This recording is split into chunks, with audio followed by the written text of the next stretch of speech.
Welcome to this broadcast, short broadcast by the Alliance for Unity.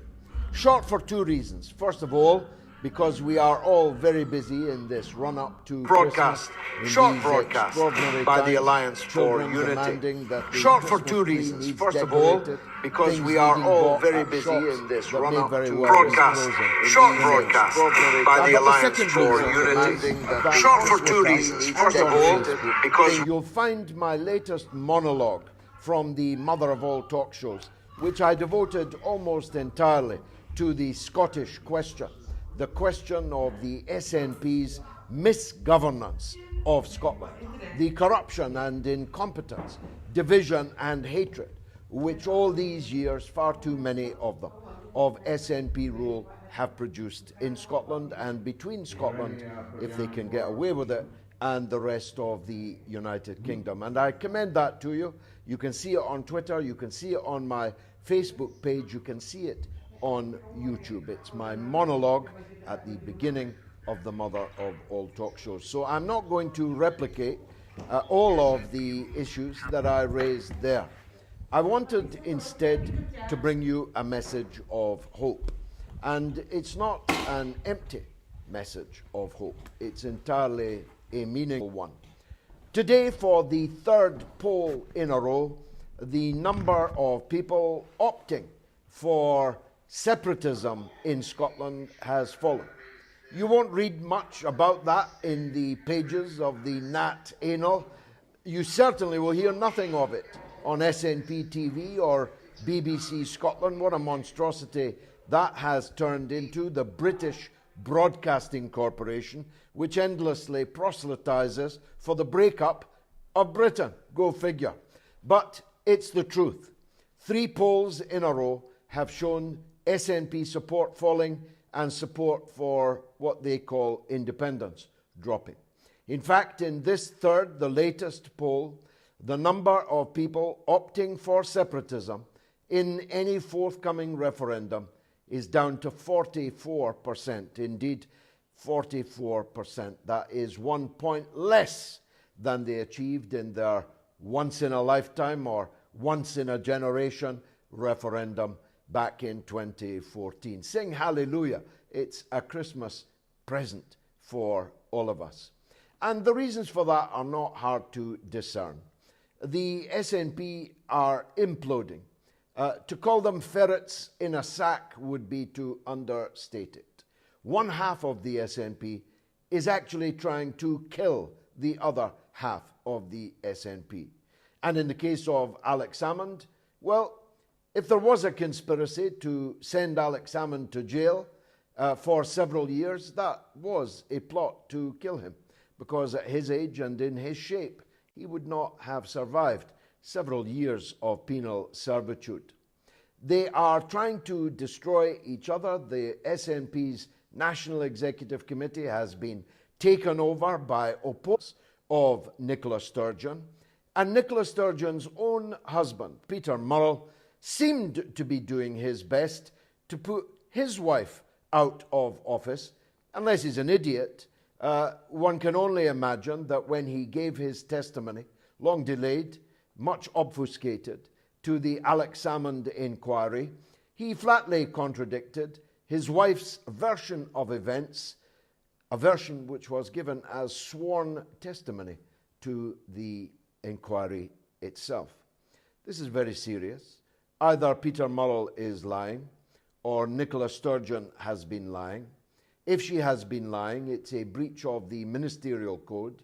And if she has breached the ministerial code, she will have to resign, step down as chief mammy, as daily proselytizer for separatism, courtesy of the BBC. It doesn't get much more serious than that. But of course, for the rest of us, not preoccupied by what goes on under their marital duvet, the economic situation in Scotland goes from bad to worse. Now, I highlighted just one example in my monologue to which I earlier referred and urge you to watch and listen. I was contacted by a haulage contractor in the northeast of Scotland who was unable to move a £1.5 million load of Scottish manufacturers because, in a bid to be different, as always, the SNP government requires wide loads to be escorted down the dual carriageway only by the Scottish police. That's as far as Carlisle, where it becomes absolutely normal to hire a commercial escort under government regulation to guide you the rest of the way to Southampton and thence to the continent. But Nicola Sturgeon likes Police Scotland. Let me put it that way, not to put too fine a point on it. Indeed, she made it. And the centralisation of Scotland's police forces into one Police Scotland was an accident waiting to happen, as I said at the time. It means there's only one commander you've got to keep on side and browbeat if necessary. She likes Police Scotland, and she's given them the monopoly of escorting wide loads down Scotland's highways. And Scottish police earn a lot of money from that. It's thousands of pounds you have to pay to get them to do that job. Oh, that's, I suppose, livable with. Except my haulage contractor in the northeast of Scotland, with the £1.5 million load sitting on their truck, has been told by Police Scotland that they cannot help until well after Christmas. Which means that the port costs of the empty ship in Southampton make the entire deal economically unfeasible. And worse than that, the customer on the mainland of the European continent will never again order manufactured goods from that Scottish fabricator in the northeast of Scotland because they can't be relied upon to deliver on time. Now, this in the wake of the collapse of the Bifab plant, the catastrophe over the ferries, the mass redundancies and closures which we have faced, which has decimated Scottish manufacturing. Here we have somebody who's still manufacturing about to lose their best customer because Chief Mammy will not allow anyone other than Police Scotland to escort the wide load. You couldn't make that up. So I'm calling on Police Scotland. If it's not falling on stony ground, I'm calling on Nicola Sturgeon to intervene, to make Police Scotland escort this load out of Scotland to Southampton and thence to Europe in the name of Scottish manufacturing and Scottish exports, or lift the monopoly that you have given to Police Scotland, a monopoly they are unable to carry out, at least in time, for this customer, and I have no doubt others also. So I'm accentuating that fact to make this point. Scotland is led by clowns, opposed by people who have singularly failed in their number one task as parties that believe Scotland should remain in Britain,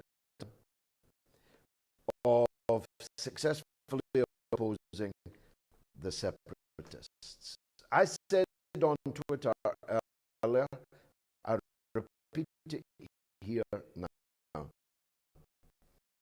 It's time for us to say there are no circumstances in which we will accept the break up the partition of our country, so long as 100 of us remain alive. And as the latest opinion poll makes clear, we are far more than 100. We are the majority. 44% support separatism in the latest poll. 42% oppose it. But of the don't knows, going by the referendum in 2014, they will break 9-1 in favour of remaining in the United Kingdom, which would be, of course, the actual question in any future Scottish referendum. No more rigged polls, no more rigged referendums, no more the SNP picking the question and selecting the franchise. No. If, and it's a big if, we ever again have a referendum, it will be two things. I'll probably very happy